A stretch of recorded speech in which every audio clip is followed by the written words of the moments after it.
Nerds, I am so excited to have Jermaine Johnson back on the show. I still remember the first time he was on this show. He was in South Carolina running a presidential campaign office, and we had a great conversation. He's been on a few times since, and now he's coming as Representative Jermaine Johnson. So we're gonna catch up with Dr. J in a second, but first let's warm it up with Andrew. There's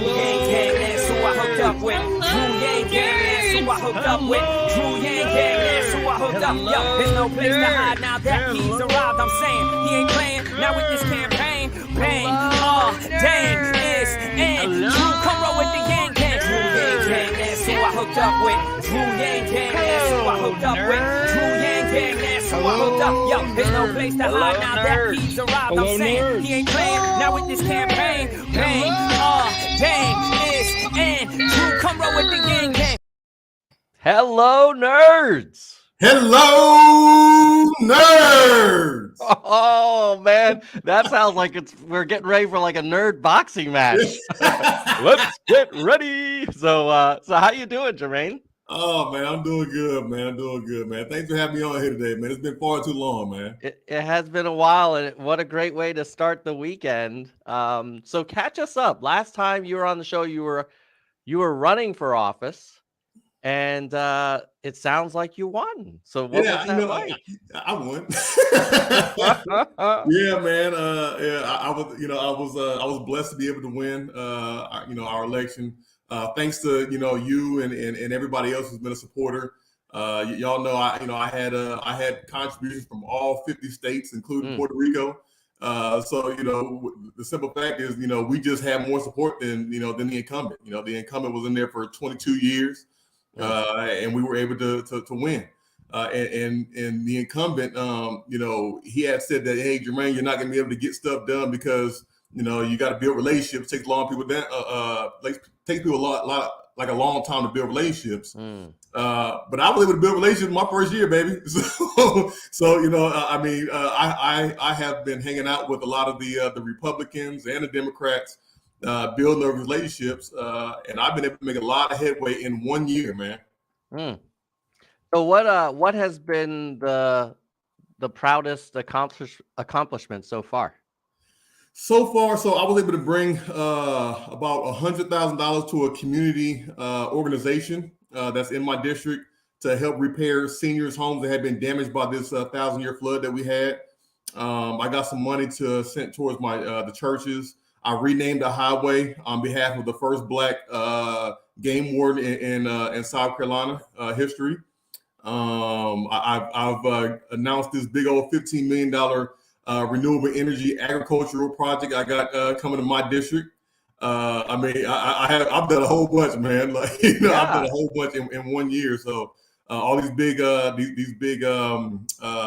litter cleanup things that I've gotten done, and most recently, I announced, a calling for $25 million allocation toward violence prevention efforts in South Carolina, and I believe that's going through. So, it's been a lot, man. Man, you've been busy. Tell me about the renewable energy thing. That sounds super cool. Yeah, so I've been working on this renewable energy thing since like 2014, 13. And it was a big plot of land that I've been trying to get because I wanted to put a solar farm on there, and I wanted to help individuals in the community to offset some of their utility bills. And this is before I was even a politician, before I was elected to anything. And then during that same time is when I met my former mentor, Representative Joe Neal. And Representative Joe Neal, he had the same idea that I had, and he wanted to get in. He's the reason why I'm actually in politics now, because he actually pushed me toward it. So we started working together to build something like this, and then he passed away. So I just kind of kept going and kept trucking along. And the same piece of property I've been trying to buy since 2013, I finally was able to buy it, and it's about 65 acres. And I've been, networking with individuals in the renewable energy space, and found some investors and found some people. And now it's the construction will be underway in the next month or so.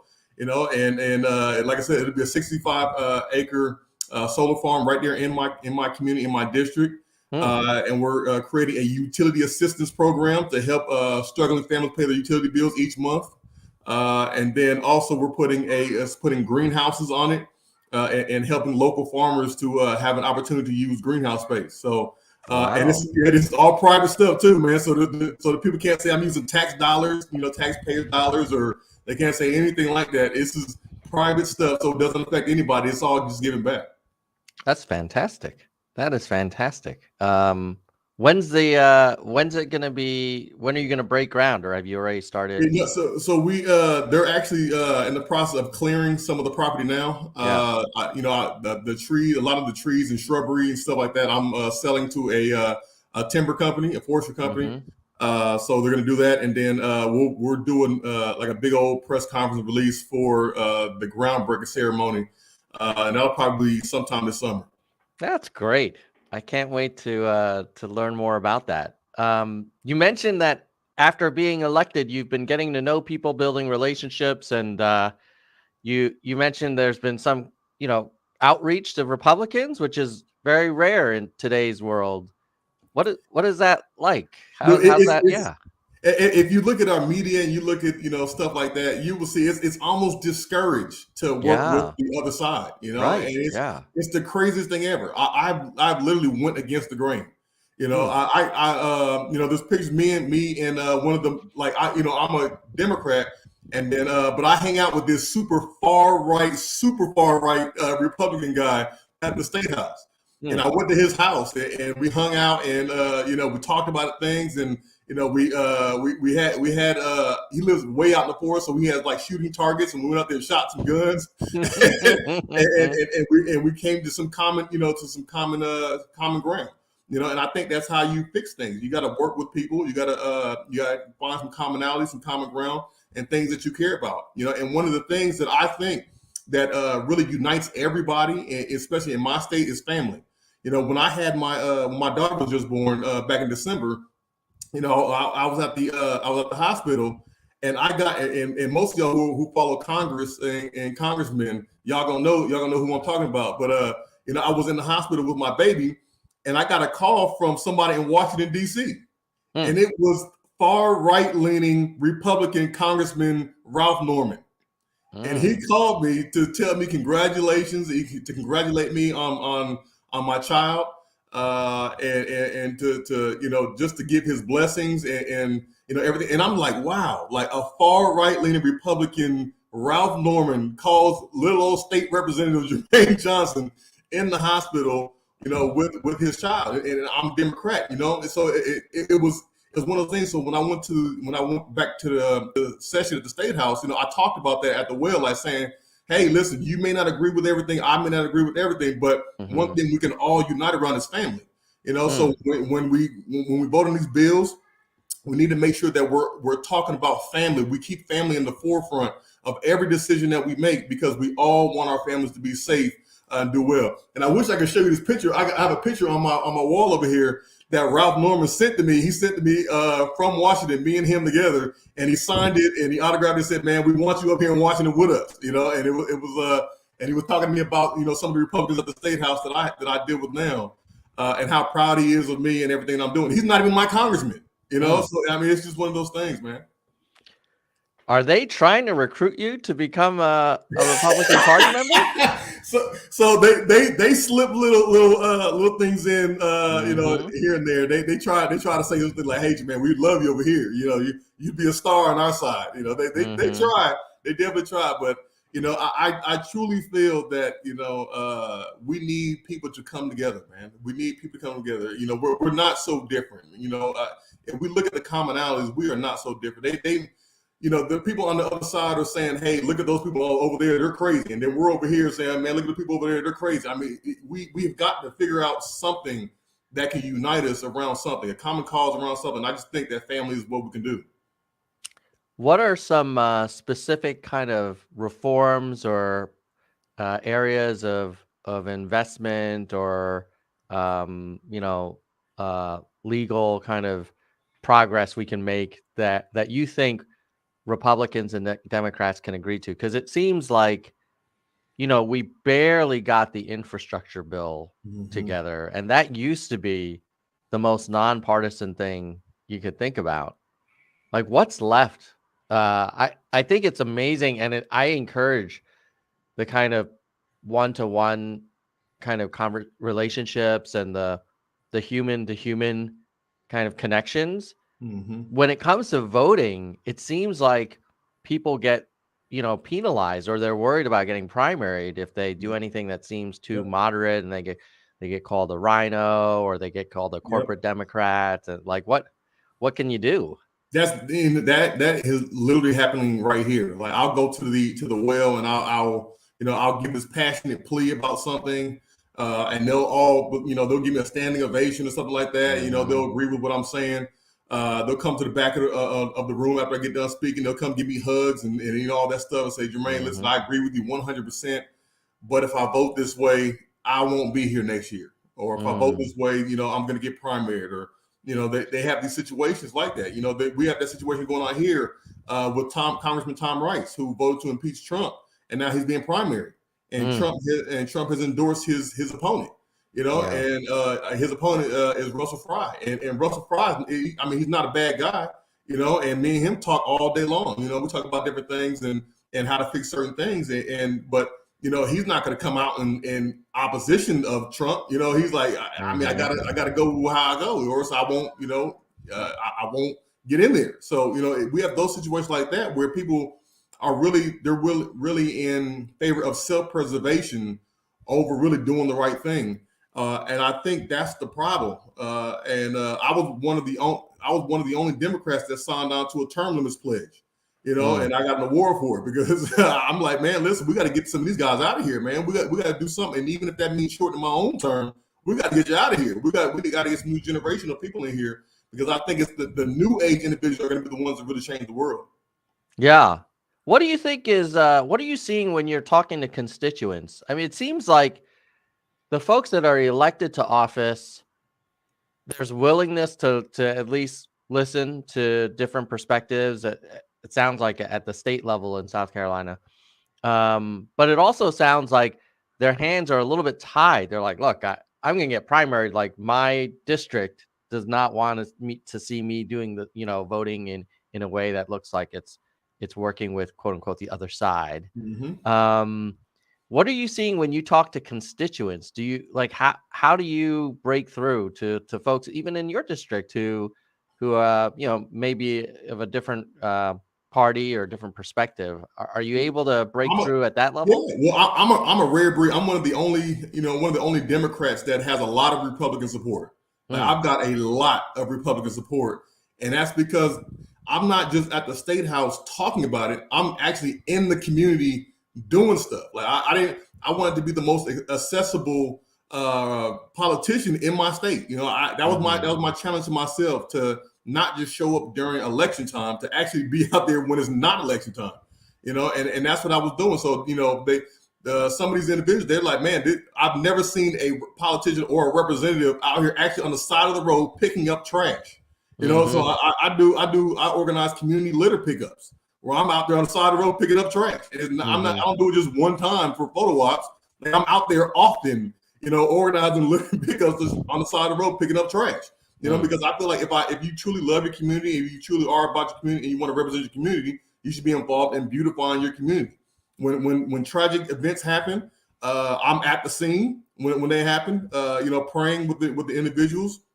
When there's community marches, I'm there. When there's basketball events or sports events with kids are around, I'm there. I'm around. I mean, just last week I ordered 100 roses to give the seniors in my community that were at this senior ball.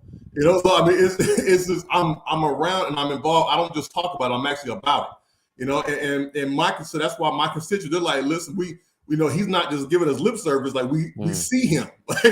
We see him every single day.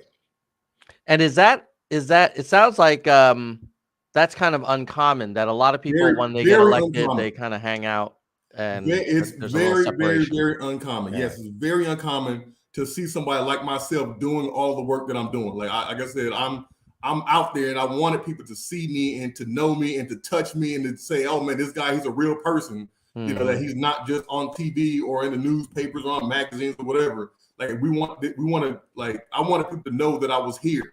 I give people out my cell phone number. I don't give them no office number or anything or email. Look, here's my cell phone number. Call me if you need something. Text me if you need something. I let them know. And even my sister, she's like, "You're gonna give them your cell phone number?" I said, "Yeah. I give my cell phone number. My cell phone number is on my my business card. My cell phone number is on this business card right here. If you need it, call me." And that's what I've been. So, Jermaine, how do you find the ability to sustain that level of accessibility? Because I've heard part of this game is you've got to keep raising money to stay relevant and to be competitive, especially if down the road you take on broader roles and maybe you end up in DC as a congressional representative someday. I've heard like even if they wanted to be out there picking up trash and engaging with the community, they've got to be dialing for dollars, like, 4 out of the 5 days of the business week. And then on the weekends too. What are your thoughts on that? Yeah, it's tough. It's tough. It's a tough balancing act to have to do that. And when you get into a situation like that, at least for the first few years, you've got to do the dialing for dollars thing because, you've got a situation where you're gonna have to build up that big war chest. But I'm a firm believer, man, if you're with the people and the people see you and they work with you, then they're going to keep you in there, and that's just one of those things. They're going to give to you. They're going to make sure that you stay in there because they want you there. So I mean that's kind of the approach that I've taken. It's like, hey man, I'm going to be here with you. I'm working with you, and if you don't want me, then fine. You don't want me, but at least it's not going to be that I didn't try and I didn't work with you and I wasn't seen. It's going to be out there. So I mean, it's a tough spot to be in.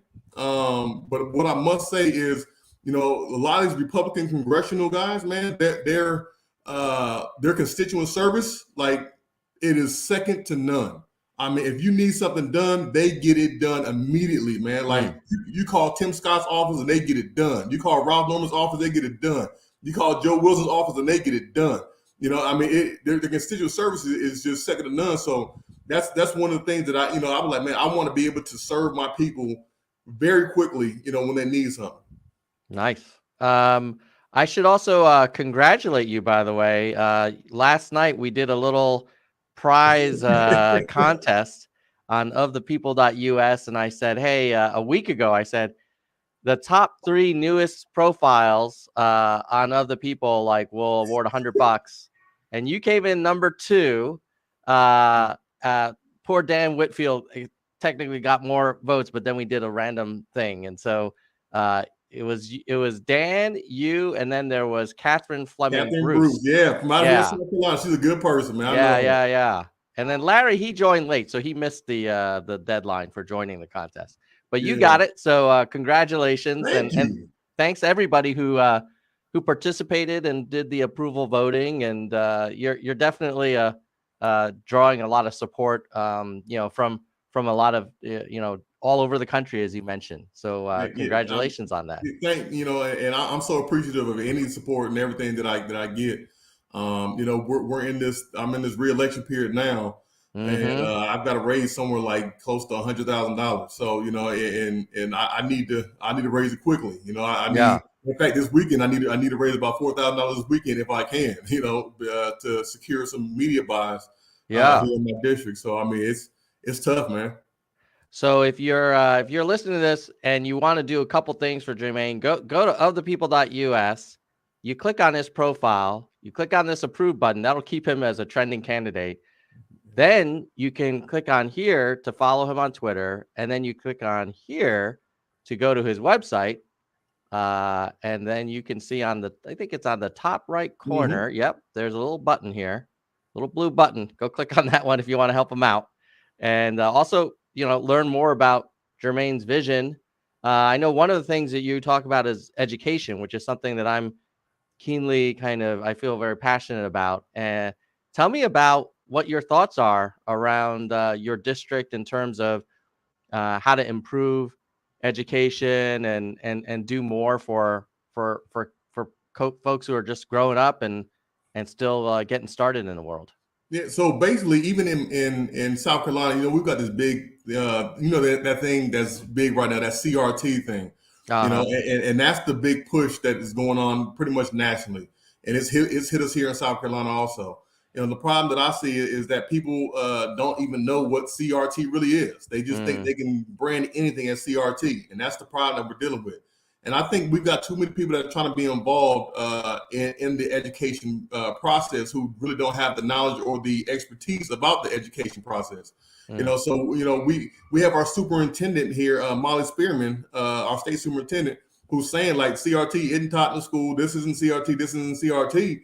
But other people are like, but I don't want my kid learning this. One of the books that one of these anti or that these CRT people are actually trying to ban is called Martin Luther King and the March on Washington. And you tell me what about that is CRT? Martin Luther King and the March on Washington. That's history. That's what happened. Another book they're talking about is Ruby Bridges Goes to School. Ruby Bridges goes. What about that is CRT? That's not CRT. That is history. And she's still young. Was she like 67 years old or something right now? So I mean, it's the issues that we're dealing with is that they want like fake history to be taught, and they don't want they want to erase everything that happened, and that's the problem. I think we have too many people that are getting involved with it, and we need to give the power back to the school boards to allow the school boards to do what they need to do. One of the bills that we were really debating on last week was one of our representatives here was introduced a bill that was going to make her school board elections partisan.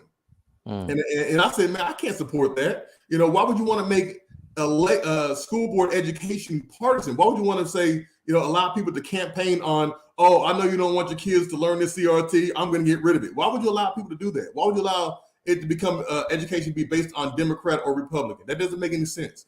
So we need to get politicians and these individuals out of education and leave it to professionals, people who went to school for this stuff. Yeah, I mean, so just to be clear, as an example, I just did a quick search on Amazon. I don't know if this is the book they're talking about, but this is a story about a young girl, first Black child to integrate into a New Orleans school, and how she had to walk through an angry crowd and into a school, changing history. A true story of a little girl became the first Black person to attend an all-white elementary school in New Orleans. Like, I'm pretty sure like that just that happened. That's history. Happened. Yeah. And we should try and think about like, wow, there was a time where this was how schools were organized, and there was a struggle to kind of bring sides together. And it is part of our history. We probably, that's so interesting. Like, at the same time, you hear some people talk about how it's so important to talk about heritage, but then other kinds of like this is part of our heritage too, right? Part of heritage, yes. So I do find that it is a bit of a disturbing trend where from about once a week I'll go to Fox News and I'll read what's on there, and it's very clear that it's content designed to kind of otherize the rest of the country, to make them seem very outlandish or crazy or threatening. And it's a very profitable business to generate outrage. Yeah. And CRT, the other thing that I was on Twitter this morning, I shared a journal of the American Medical Association, a JAMA published clinical trial on ivermectin showing that it does not improve as a patient's treatment of if they have COVID. And it was a randomized, test and control group and, peer-reviewed study.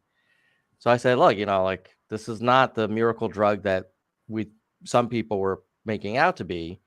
And the first reply was someone saying, oh, but what about Leah Thomas winning the swimming contest? And I'm like, what are you like? Why are you so eager to just self-trigger? Yes. I'm trying to show scientific evidence about a thing that was affecting public health.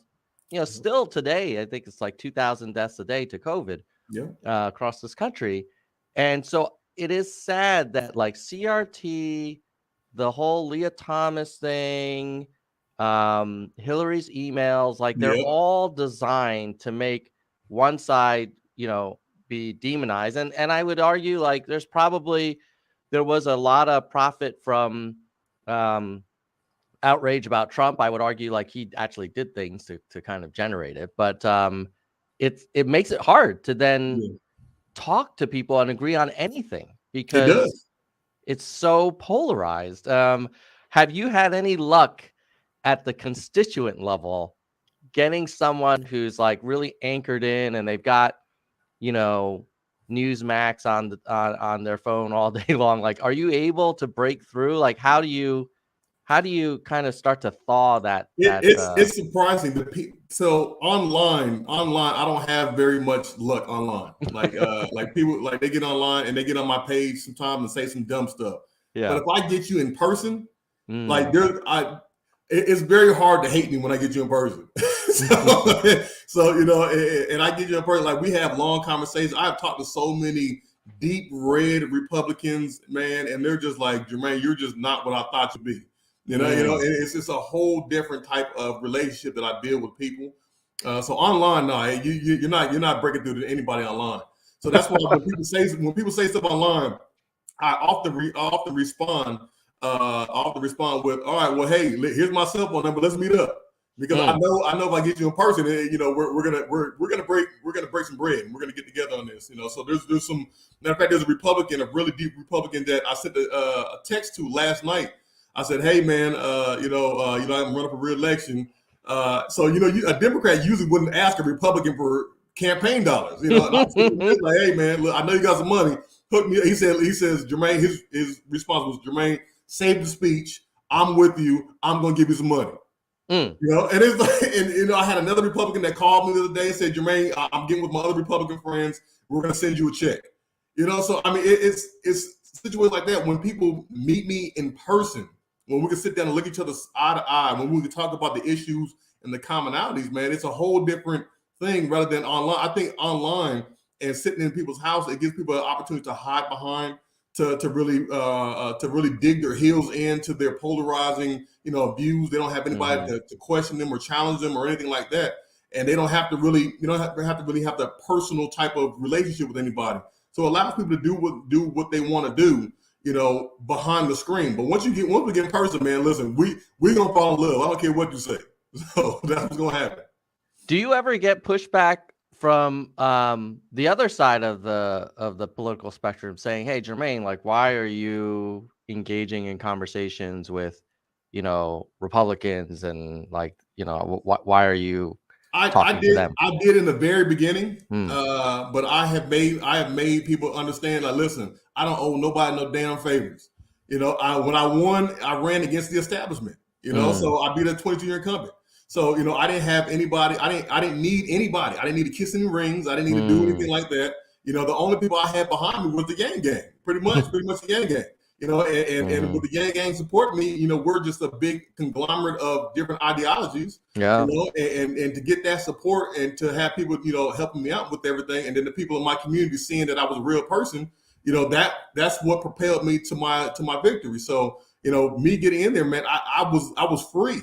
And that's one of the things that I liked about the democracy dollars, man. It allows you to be free, and I was like, man, I'm free. So if you don't like what I have to say, tough. I don't owe you anything, hey, you're going to deal with it. So, I've even voted against some things that the Democratic Party wanted. The Democratic Party and the Republican Party put a bill together that said that they want to increase like the filing fees or put on some filing fee. And I said, no, I'm going to vote against that because it's gonna make it harder for regular people like myself to run for office. People who don't have the big supports or things like that. It's going to make it harder for them. And I got texts from the Democratic Party about what the heck you're doing. I said, man, look, I don't care what y'all talking about. Y'all, listen, you either gonna like me, you ain't gonna like me. But this ain't right for people this ain't right for, small town people. So why would the Democratic Party be advocating for having fees for people to participate? Because there's a lot of things that happen behind the scenes with the filing and things like that, and it's very expensive. So if people drop out or there's other things, it just causes some issues. So they have to cover a lot of these fees. So the two-party system is very much designed to keep people pockets lined, and that's what it was. It was just trying to increase profit and revenue and things like that. And I was like, man, I'm just not for it. So listen, Yeah. I was like, y'all can afford it, deal with it. Y'all can afford it. Y'all be all right. Well, it sounds like you've had a really productive first term. And we got a question from Jonathan LeBron saying, well, what are some of the most unexpected challenges you've faced in your first term? Fighting against people in my own party. You get there and you think that, this is this team versus this team. And a lot of times it's this team versus this team. Yeah. And then once you fight with this team and you get 85% of this team on the same, then you go over here and fight against this team. This is 85% versus this 115% because they don't pull that 15% over here. So they all together. Right. So, it just becomes a situation like that, man. You've got Democrats that are actually Republicans, but they only pose as Democrats so they can win their districts. You got Republicans posing as Democrats, but they only are Democrats because they can win their district that way.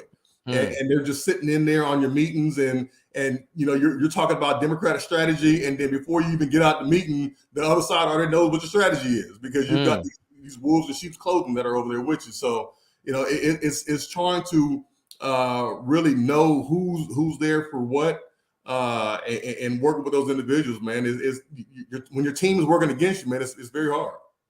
What are you most excited about if you get reelected? What are you going to spend most of your time on? Are there some big kind of goals you want to? Yeah. So really this violence prevention efforts that I've been working on, because, we see a lot of gun violence and domestic violence and all these different violence things that are going on. So this violence prevention initiative that I believe is going to happen, is going to create a program for grassroots organizations all throughout South Carolina. So these little grassroots organizations that are doing work to help alleviate gun violence or alleviate domestic violence is going to give them money to go ahead and to expand their efforts to curb the violence things that is going on in South Carolina. And we've seen this big increase that we've got, going on because after COVID and all this other stuff, we need, organizations and things like this, but we don't need, people from the top level, dictating and trying to figure out how to do it. We need people who are actually working in these communities that know the people in these communities to actually, handle some of these situations. So it's giving them the resources to really fix their own issues. And I noticed on your website that you have a leadership development fellowship program. What is that about? Yes. So as you all know, like I said, I beat a 22-year incumbent. I don't think anybody should be in this seat for 22 years. I just don't. So my first day in, I started succession planning. And succession planning began with my leadership development fellowship. So the leadership development fellowship is all about teaching up and coming leaders, community leaders to, pretty much to take over my job one day. But I teach them how to be leaders in all different areas of life. I give them the history, I give them the concepts of leadership, school leadership, how to be, leaders in your school, government leadership, community leadership. I have special guests come in and talk to them about certain things, but it's teaching young people how to be the leaders of tomorrow so that, I won't be here, so if I pass on or if I, lose or whatever, we'll always have somebody else to come following behind me. So all the work that I've done, it won't die off, and they'll just be able to carry it on and to continue to expand, the things that I started. One of the things that, that my predecessor had told me is like, he didn't believe in succession planning, and I'm like, man, that to me, that's crazy. That's, you're going to die with all this knowledge, and I just don't believe in that. I believe in really investing in the next generation, and really trying to give them everything that I have so they can pick up where I left off. I love that. If you're ever looking for guest speakers to bring a perspective from my my role in business leadership, let me know. I'd love to. I'm going to put you down. You will be speaking in my next program. We'll bring the San Francisco Bay Area kind of tech perspective, and it's so awesome. It's great that you're walking the walk, man. Tell me about the $100,000. Like, why do you need 100? Where will it go, and what kind of difference do you think will it make? Oh man, well, it's going to allow me to get these billboards that I have to get. It's going to allow us to pay for these commercials that we have to put out. the geo tracking that we've got to pay for, the palm card, the mailers are about $10,000. The phone banking, the field team. It's a big thing that we have going on, man. And because of the district, so I have to go back. So what they did in South Carolina is they gerrymandered my district. So so my district was part of Richland County and Kershaw County, and then my friend Representative Wendy Brawley, her district was part of Richland County and Sumter County. And what they did is they removed her out of Sumter County, and then they removed me out of Kershaw County, and they made one big gerrymandered district, which is now the number one most blackest district in all the state of South Carolina at like 65%. So they gerrymandered the heck out of this district and created one district, and they did it so that me and her would have to run against each other. Right. So that's where we're at now. So now me and myself and Representative Wendy Brawley are running against each other. I represent the new school, the young guys, and she's an older generation. So, it's not that she's a bad person. It's not that she's a bad representative, but my new school approach and my cross the aisle appeal would serve better for our district, because, if you can't work with the other side, you can't get any resources, because they almost have a super majority here in South Carolina. So if you can't work with the other side, your people are going to suffer because of your inability to work with the other side. So, that's what you really need. Somebody like myself, either need me, or the next best thing for me would be probably Republican, because you have got to work with the other side so you can get the resource for your community. If not, they're going to suffer. So there's this money that that we're trying to raise will allow us to compete at the highest level possible, to pay the field team, to pay the phone bankers, and to deal with all the stuff that's coming along with actually, defeating another incumbent. Yeah, and I'm imagining your primary competitor will probably have a lot of party establishment support, given that they've been around for a while. So yes, you have a term under you, but you don't have like a decade of relationships and you'd be surprised in my first year and a half, the support I have garnered, in this year. You would almost think I've been around for 10 years or so because of the support that I've been able to garner, being out there and working with these individuals, working with the people, and just being so accessible, and not being a polarizing individual. You'd be surprised. So yeah, I think it'll be a good race. It'll be one to watch. They say it's probably going to be the one to watch for the state of South Carolina. So we'll see what happens. But I'm going to work hard, and nobody's going to outwork me. What in addition to fundraising, are you looking for volunteers as well, or do you got that pretty much covered? Yes, I need volunteers. I need volunteers either for phone banking or for text banking or any of that stuff. We'll start phone banking probably in the next couple of weeks. So if y'all can give me any type of volunteers to do phone banking, you don't have to do anything. Everything will be set up. Just sign on and start calling people saying, "Hey, are you supporting Dr. Johnson?" So I mean, all of that type of stuff. Any other volunteer for graphic design, that'd be perfect. Volunteers do pretty much anything. So we're taking anything on. I've got another question in the chat. Any forward party involvement with your campaign? I've been in contact with them. Talking to them about some of the things. When his forward party first came out, I was a little confused when it happened. And I actually had to call Andrew myself. I was like, man, hey, man, what the heck is this? Like, what is this all about? I said, you need to kind of privy me to this stuff, because somebody's going to ask me about it. Right, I need to know what's going on. So, he talked to me about the forward party and exactly what they're standing for. And pretty much everything that they're talking about, I pretty much align with. So, ranked choice voting and all that type of stuff, that's some of the things that I'm trying to get done here in South Carolina. So, I align pretty much with all the ideals and principles of it. Got it. Anything else that you want to share before we wrap up? It's been so great to hear. You always wonder, like, wow, someone's running. If they actually get in, like, are they really going to do anything? And it sounds like you've been more active, if anything. Anything else you want to share with the audience before we wrap? Yeah, man, listen, my UBI bill is out there. I mean, it's we're trying to push through. We're trying to get it to happen. It's in the Ways and Means Committee. So if y'all have any interest in UBI, feel free to contact all the representatives and senators in South Carolina and tell them no to support it. So that one's there.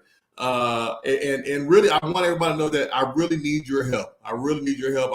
This is probably going to be the toughest election campaign for me, and I need your help. I definitely need it financially, and that's the issue that I'm dealing with. So I mean, I don't care if you give $1. I don't care if you give 50 cents. I don't care if you give $2. It all adds up. The common misconception with people is that they have to give these big dollars for it to mean anything. You say, when you ask people like, hey, can you donate something? They say, oh, I don't have anything. I don't have, anything to give. I don't have it. But they assume that I'm asking for $100 or $200 or whatever. No, I'm asking for $5, man, or $3 or $2. Some of the best supporters I have are reoccurring donors of $1. They give $1 every month, and I'm like, man, I'm completely 100% fine with that, because that stuff adds up. It continues to add up, and I need all the help I can get right now to make sure that we go back and we're able to compete and win this thing. Love it. Yeah, go check out johnsonforsc.com. Go vote him up on Of the People. And I see we have one more question from the audience. Joaquim is wondering, like, how is this gerrymandering happening? Like, who works on it? How is it getting passed? It sounds so undemocratic, or kind of unrepresentative of the state. Like, what's going on? Yeah, so a lot of times they will, to make sure that it gets past the Supreme Court and all that. A lot of times what they'll do is they'll give a few Democrats like what they want. So it won't look like it's partisan. So it won't look like it's an issue. And that definitely happened here in South Carolina. Let me give a couple people what they want just to kind of pacify them and get them to vote on it. So we don't stick together. If the Democrats all stick together and said, no, this is a gerrymander, man, we don't all want this, it would look bad. But because they gave a few of them what they wanted, now you get Democrats that are actually voting for this gerrymander map. It looks good. It doesn't look like something that's controversial. But when you have these situations where they just give a couple of people and then they'll sacrifice some of their own. So here in South Carolina, they actually drew out a couple of their own members. Like they said, all right, well, let's get some of these individuals out of here, right? So I think there's about 3 Republicans that have been drawn out of their own districts or drawn into another district with another representative because they want to sacrifice them out. So we have those situations like that where it's like, it goes to the Supreme Court and they're like, hey, listen, we didn't just do this to Democrats, we did this to Republicans too. And look, we have Democrats and Republicans that are voting on it. We have consensus. So, it creates an illusion of inclusion, but it really isn't. Right. So the South Carolina State House is a majority Republican house. Yes. And that group redrew the lines and basically peeled off some Democratic votes by saying, hey, I'll make your district a little better for you. Yep. And then they're like, look, this is a bipartisan thing. But meanwhile, they took perhaps some of the folks they want to minimize the impact of and just concentrated them, I guess, in your district now. And now they're pitting you against another Democrat. And, it's a win for the majority party in this case, to kind of contain that. Yep. Yeah, that's so gross. And I've seen it. My understanding is it happens in Democratic majority states too, where it becomes this weird arms race. Well, you did it, so now we're going to do it, and then that's exactly right. So you can't just say it's only Republicans doing it, because the Democrats do it also. Yeah, they do the same thing. And the simple fact that that districts are literally drawn by something called BVAP. Do you know what the BVAP is? No. Yeah, no. Districts are drawn by BVAP, and I went and testified against this crap. BVAP, the Black voting age population. That's how districts are drawn. Really? Black voting age populations. So it says, all right, well, because the tendency is that Blacks vote Democratic, right? They're Democrats. So if your BVAP is above a 30%, it's considered a Democratic district. All right. So if they increase the BVAP of a district, they're making it more Democratic. If they decrease it, they're making it more Republican. So, and that's how districts are drawn. And this is done all over the United States. And I feel like nobody's talking about this. But that is how every district is drawn, by BVAP.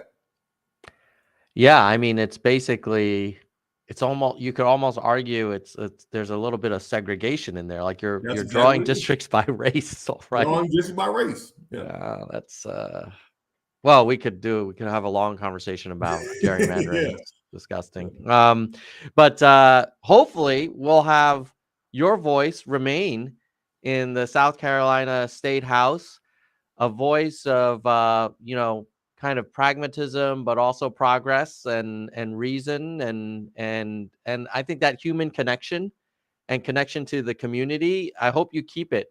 I hope it doesn't the system doesn't harden you too much. And I'm so great it's just so great to have you back on the show and reconnect, Jermaine. I've always enjoyed our conversations, and I hope everybody out there who's watching this, number one, make sure you like and share this interview, and then go ahead and check out johnsonforsc.com. Go vote him up on ofthepeople.us. Tell your friends about Jermaine. If you know anyone in South Carolina, let them know that they should check this guy out, and then volunteer and donate. If you can, $100,000 is a lot of money, but it's very achievable. Yes. If a lot of people watching this, each donate a couple bucks, like you could get closer to that goal, and that's how it starts. One day at a time, right? Yep. Well, Jermaine, thank you so much for coming on. With that, we'll say goodbye, nerds. All right, goodbye, my nerds. See you later, buddy. All right, now. All right, Jermaine Johnson for SC. Great guy. Always enjoy having him on the show. Before we wrap up, I do want to say thank you to some of the people who make this channel possible. So let's pull up our channel members. And if you're not a member and you're watching through the YouTube stream, just click on the join link. It starts at $1.99 a month. So anyone can do it. And it helps us keep producing this content and keep the show on the air, if you will. Who does that? Let's see. Let's pull up our members. I'm going to filter by our highest level, which is our senior vice president, who is Soldier One. Soldier One, thank you so much for making this show happen. After Soldier One, we have the next level, the vice presidents, and they are Kristen Slevin, Bike, and Stephen Jones. Thank you. And then the next level are our hardcore nerds. And in order of time as a member, they are Gene Lim, David, DK, Jekkalego, Kirsch, Mr. History, Byram, Mona, Susan, Vaughn, Yang, Tony, Robert, Dean, Statner, Galessa, Jay Perrin, AH, Jay Bryan, Vivian, Dana, Jason, and Parth. And then at that entry level, which is $1.99 a month, our oldest member at the Verified Nerd is Lisa, then Albert, Brandon, Peter, Arez, your mom, and Sophia, Mike, Jedwiga, Doris, Emerald, Lori, Ben, Roger, Lisa, Rasta, Elizabeth, James, Emma, Hui, Ira, Patrick, Shoni, Jameson, Dr. William, Karen, Monica, Ardent, Zemery, Mai, David, Brittany, Alexandra, Juana, Warren, Lucky, Kevin, Emily, Finney, and H3 Simp. And our oldest member overall, let's see, who is our oldest member overall? Total time as member would be Lisa Childress, Jean Lim, and Kristen Slevin, our three oldest. Our three youngest members are Stephen Jones, Finney Helps, and H3 Simp. So thank you for making this channel possible. And if you're thinking about what other candidates are up and coming and interesting, let's take a look at OTP, and we'll go over who is trending on OTP right now. So that's ofthepeople.us. And all of it's a completely open platform. Any campaign that wants to can list themselves for free. And then anyone can vote on individual candidates and vote to approve them. You can filter by policy. You can sort by location. And as you can see, Jermaine's on here. You know, one guy that's pretty interesting that got the most approval votes recently is Dan Whitfield, who is running for U.S. Senate and in Arkansas. And he's pro UBI. Very interesting and impressive candidate. He's actually going to be on the Nerd Show in the future, and very active creating content. And he's got a great campaign video as well. He's for UBI, Medicare for All, Green New Deal, LGBTQ plus, anti-war, immigration reform, and climate change. So pretty progressive guy on the political spectrum. And then another interesting new candidate listed on OTP is Larry Sharp, who's a libertarian, also running on the Forward Party platform or backing from the Forward Party. And he is running for governor of New York to, I guess, replace what was Cuomo's old seat. And so he's for small business environment, healthcare, affordable housing. He's an interesting guy. And you can learn more about him here. And if you're volunteering for a campaign, if you're running for office and you're not on this list, just go ahead and click log in, sign up, and you can list your campaign. And then if you're a supporter and you like a candidate, just click on that approve button and it gets them a little bit more exposure. So with that, I'm going to say goodbye, nerds. It was great spending a little bit of Saturday morning with you. Hope you stay healthy and have a great weekend. Peace.